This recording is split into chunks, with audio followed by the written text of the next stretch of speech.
In 1967, you left Guiding Light and went to Another World. But before we talk about the next phase of your career, we just wanted to talk for a second about the volume of soap opera production. How many episodes are there? You know, obviously there are 5 days a week. You know, are episodes produced more than anything else in TV? Do you ever think about the amount of work you have to do? Well, I'm too busy doing it to think about the amount often, but once we were working as we do plotting an episode, and I looked down and saw that it was the 6,000th episode of All My Children, and so I said to the group, hey, let's knock off and go to lunch. I'll take you to lunch, and we went to lunch, and when I came back for the first time in my life, I had forgotten that I was supposed to have a telephone interview. So I called the reporter, who happened to be a woman in the Midwest, and apologized profusely and explained that we discovered it was our 6,000th episode we were writing, and she did some figuring and said, do you realize if you'd been writing nighttime, you would have been working 240 years? So it sort of did put that in perspective. Mm-hmm. We've since then done 7,000 episodes. So. Okay, let's go back to when you went to. Why did you go to Another World? What kind of what kind of a shape did you of the show did you find when you got there? Well, I went to it because it was in bad shape. Uh-huh. So I mean, I didn't find it when I got there, uh-huh. And it was also a Procter and Gamble show, and they asked me to take it over, and it was a half-hour show, and Guiding Light had been a 15-minute, so. It was about to be canceled, or threatening cancellation by NBC, and well, I loved doing it, but it was very hard work at first because I had to revamp a lot of storylines, and one doesn't do that overnight. It took 6 months of really hard work on everyone's part, and but then it did become extremely popular. Uh-huh. You had a storyline on that show that was very popular, that made the show go. It was Alice and Steve and Rachel. Mm-hmm. Well, I don't think that was the only one. And there was Danny Fargo, and Bill and Melissa, and of course that was Lenore, who was played by Judith Barcroft. That was Judith's first serial she did. There were lots of, and I think for me, the two things I think that made it successful was that it had a real sense of humor. Mm-hmm. And the characters were humorous. Danny Fargo was played by Tony Ponzini, and Doris Belloc played the waitress Madge, and there were things that went on with them that were truly, truly humorous. Still an interesting, suspenseful story. But yes, and there was Steve and Rachel, but that was by far not the only story. There was Lee Randolph and Sam, played by Jordan Charney. Mm-hmm. It was a wonderful story. Mm-hmm. A lot of people say that writing a soap opera is like changing a soap opera is kind of like turning around an ocean liner.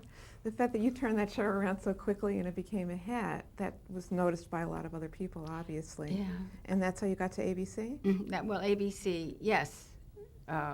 And also I think I got ABC's attention because Another World was opposite General Hospital, and at that time General Hospital was beating Another World very badly, and then after a year or so, Another World was beating General Hospital, so that got ABC's attention, I think, mm-hmm. too. But so then they asked me to write for them. And how did you come to create One Life to Live?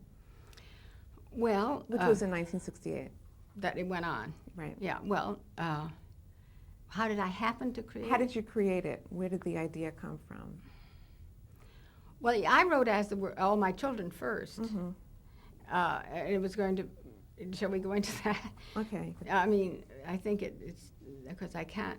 I really have to. I think to make it all in sequential. P&G wanted to do a show with a new show, and I created All My Children, and this must have been back in the early 60s, mid 60s, I guess, and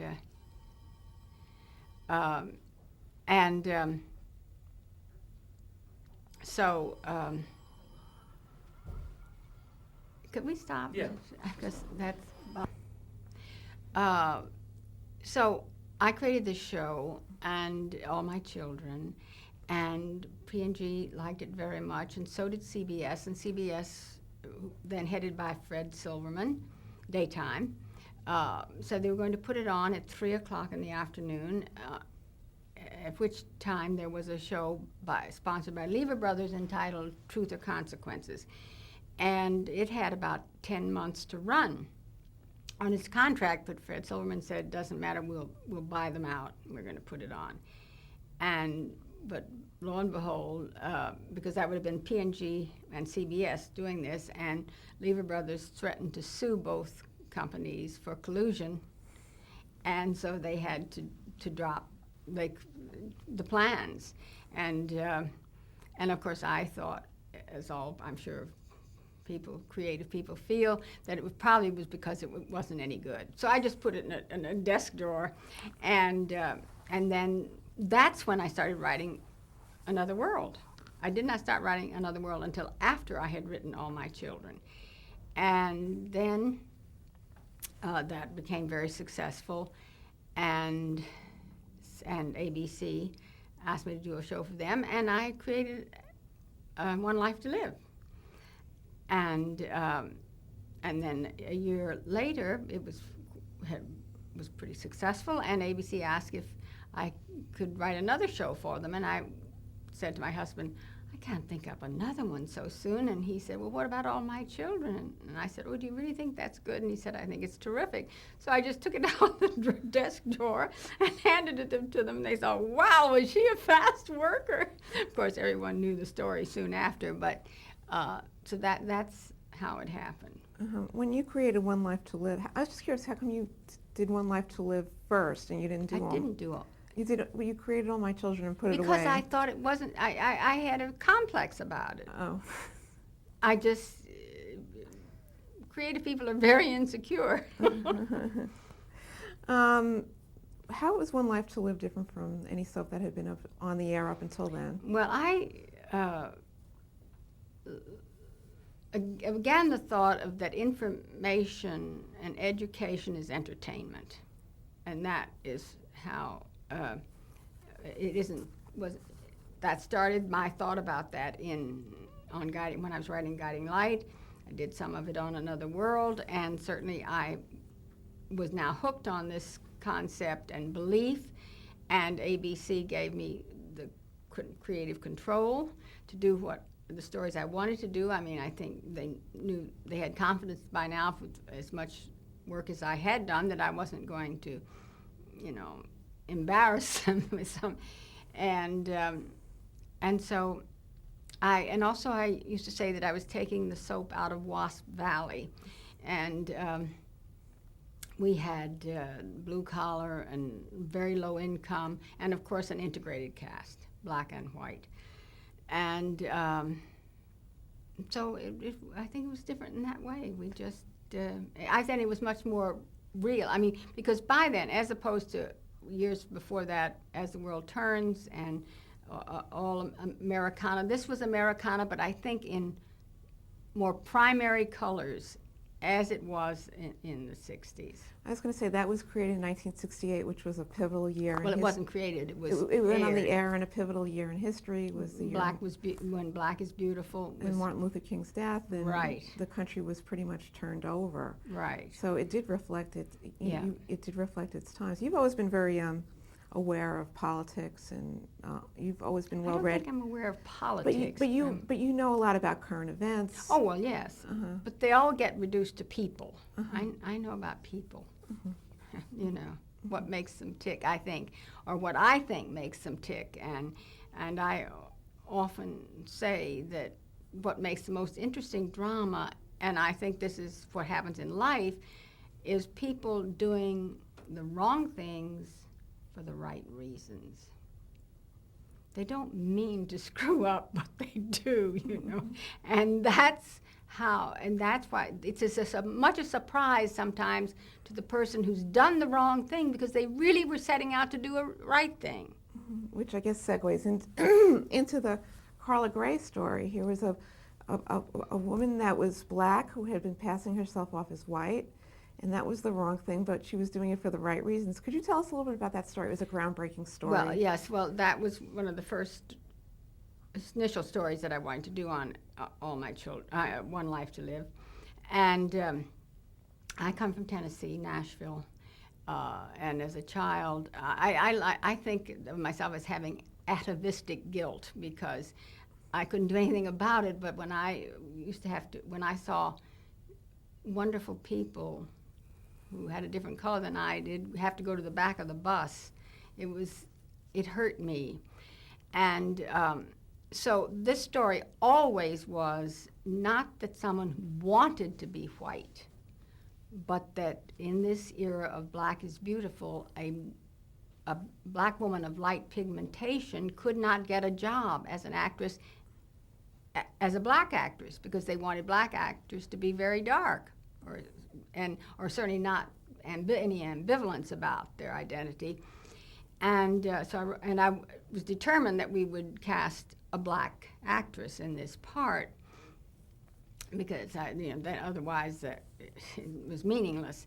And so we were auditioning people, but they were all too dark.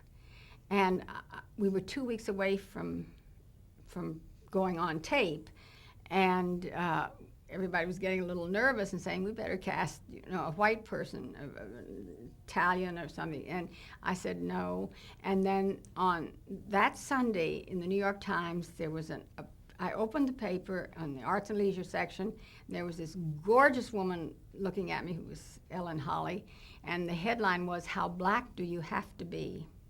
And it was a letter to the Times complaining about the fact that she couldn't get work as an actress. I mean, it was mystical. And so the producer called her, and there was no audition or anything. She was it. Ellen is a Shakespearean actress.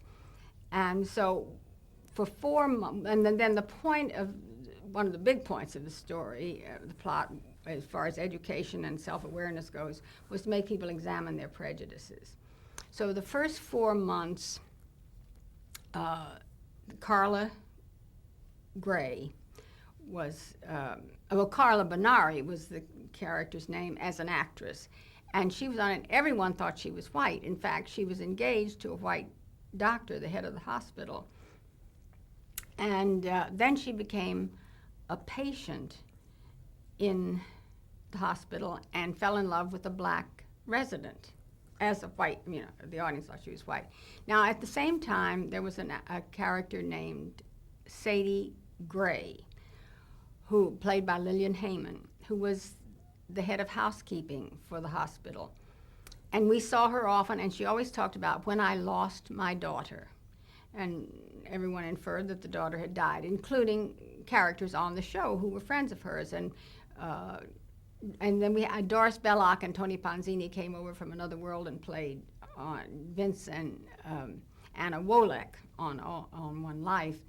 And Anna would ask Sadie, why don't you have a picture of your daughter? And she'd say, oh, it just hurts too much.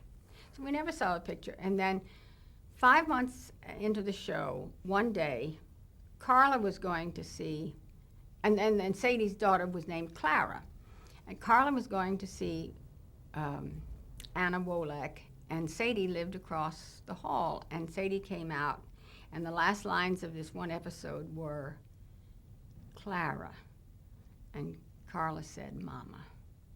And that was the first time we knew the situation. And then we played it out, the whole thing. And the fact that, and of course, Sadie really castigated her daughter for having passed, but from Carla, aka Clara, we learned why she did it. But it got more complicated because the young resident with whom she had fallen in love was from a very well-to-do black family. His father was a judge, whom I fashioned it after Judge Raymond Pace Alexander, who was then in Philadelphia.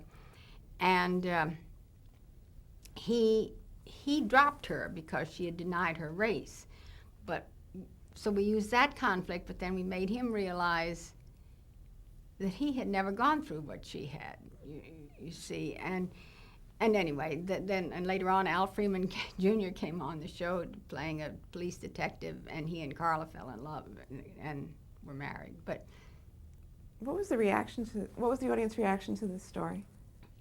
well, it was very mixed. When Carla kissed, as Carla kissed the black, as a white Carla kissed the black intern, the station in Lubbock, Texas, canceled us. I got a letter from a man from Seattle, Washington, who I think he took quite a few weeks to write this letter. It was very rambling, and he was protesting the white girl kissing the black man. But then on page 5 he said, but I'm getting confused. If she turns out to be black, I want to protest her kissing the white doctor. So, I mean, I think people really did have to examine their prejudices, and a lot of people wrote saying that's exactly what had happened for them. You know, we're not going to change the world, but as the Chinese proverb says, it's better to light one candle than curse the darkness.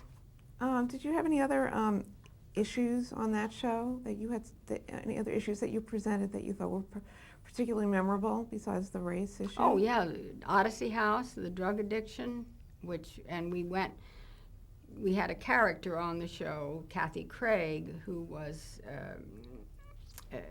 her father was a doctor, and she was stealing his prescription pads and getting drugs with them, and of course this was at the height of the drug culture too.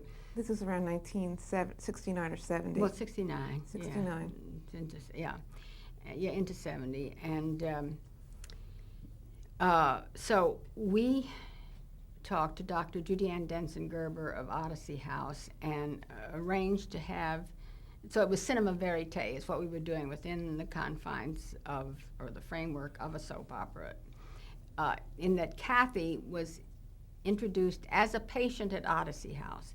And then all the other real young ex-addicts were sitting around doing encounter sessions with her, with Kathy Craig. And this actress then had to go in steeped in the story of the character, but without a script written, because the young ex-addicts at Odyssey House but we encouraged them to tell their own stories. And so we would run a line, or an announcer would say, what you're about to see is actually taped at Odyssey House. It has been neither written nor rehearsed. And that got quite a bit of attention. Mm-hmm. These days people always talk about the young demographic, but back then, did you think about that? I mean, that's a story that was obviously appealed to teenagers then. Well, you see, I thought we had young teenagers. To me, it's gotten so departmentalized, this young demographic thing. First of all, when I started at ABC, there was one person in the daytime department. There was no publicity, no promotion.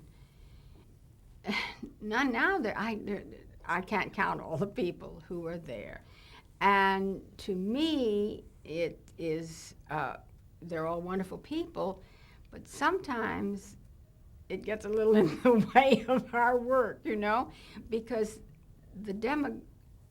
I cannot sit down and think I must write a story for young people. I mean, we always try to have a young person's story, but it's simply a different, the vision, when one is a writer, the vision isn't a vision for 18 to 34 or 18 to 49. Mm-hmm. That is not what sparks the imagination, for me, anyway. But certainly the fact that you had children who were growing up. Oh. You have children who are going through being teenagers then. Yes, they were teenagers. Certainly well, the youngest was in grade school, but yeah. But certainly that factors into your work. Oh, of course. Well, we all have to write from our frame of reference, unless it's science fiction, which I would be a bust at. It has to be either that or dreams, hopes, unrealized wishes. Mm-hmm. Well, the fact that you're a woman and that you've raised children, do you think that makes you a better soap opera writer? Because Oh, that's what soap operas are about. Yeah, well, yes. I mean, I think, I mean, a lot of the things that I've had the most success with, I certainly haven't experienced myself. I haven't had a teenage daughter who was a prostitute. But the point is, when I wrote that, I knew it could happen. What I was trying to show, I'm always trying to show, is the common denominator of humanity. And that what can happen to that person, it can also happen to you, except for, you know, it's luck, it's chance, and it's also an environment. I mean, we come from God, innocent children, and then the slings and arrows of life are what shape us. And so everything we've ever, what we've tried to do, again and again, what I've tried to do is to say, you can hate what someone's doing, don't hate the person. Understand why they were driven to do this and help, you know. Mm-hmm. Which is the perfect segue into talking about All My Children, which is kind of your most successful show and embodied so much of your personal philosophy. Could you, you told us how it came out of a desk drawer. Could you tell us a little bit how the show came into being and, you know, what kind of, how it was set against the era in 1970 was still also a turbulent times. Mm-hmm. You know, some of the storylines that you started the show off with? Well, I started the show off because, remember, when I first wrote it, it was probably 7 years before that, Mm-hmm. okay? So I started off with, but then by the time, and I had a young high school children, 4 high school, as well as adults, but there was Philip and Tara and Chuck, Tyler, and a little girl named Erica Kane. And but then by the time I got it ready for there, the Vietnam was with us. So we had a mother who was a protester for Mother's March for Peace. And of course, ABC said, but you must have someone who's also, I mean, and rightly so, a hawk, you know, so both sides of the question. And again, and let me just say that before that show went on, I attended a television seminar at Aspen, Colorado, and Saul Alinsky was a speaker, a resource guest. Now, I don't know if you know, if anyone who's watching this, Saul Alinsky was a very famous labor negotiator. And he told us that when he sat down at a table to negotiate, and he represented labor, of course, with capitalism, he said, I make sure not to bring out the baby pictures, because as soon as you do, the other person brings out his baby pictures and you become friends and you can't negotiate. But you people in television can do just that. You can bring out the baby pictures. You can explain to the hard hats, to the liberals, and the liberals to the hard hats. You can explain so that people, rather than, again, just hating what people do, they understand it and try to understand each other, have a meeting of the minds. And I felt that was particularly a challenge to daytime, that's what we can do. So that would to get back to All My Children, we had the woman who was very anti-war and marching for peace and against the Vietnam War was the daughter-in-law of the hawk. And so that made for conflict, because it's always better to bring a story, to reveal it through conflict, which is drama. And so then it meant that Tara and Phil, who were very much in love, were broken up by the Vietnam War. And Phil was sent to Vietnam. Phil was sent to Vietnam, right. And Phil's mother was the protester. Phil's mother was the protester. Only, of course, to complicate matters, he didn't know she was his mother. He thought she was his aunt. And it was very timely. Yeah. Uh-huh. And so, I mean, that was the biggest thing we did at that moment. And then we went on, as the years unfolded, to do so many other things. What was the audience reaction to that story? Again, it was touching a very deep chord at the time. Well, I think they liked it. You know, I, I was so busy working. We didn't have tracking studies and focus groups and all those things that they have today that we have to sit and listen to and talk about. That, I mean, I didn't get a lot of feedback except my fan mail, which said they loved it. Mm-hmm. And that's what I worked by. My husband used to say I had 4,000 pen pals because I'd answer as many as I could. Mm-hmm. Mm-hmm. Getting back to the founding of the show, how did you come up with the title "All My Children"?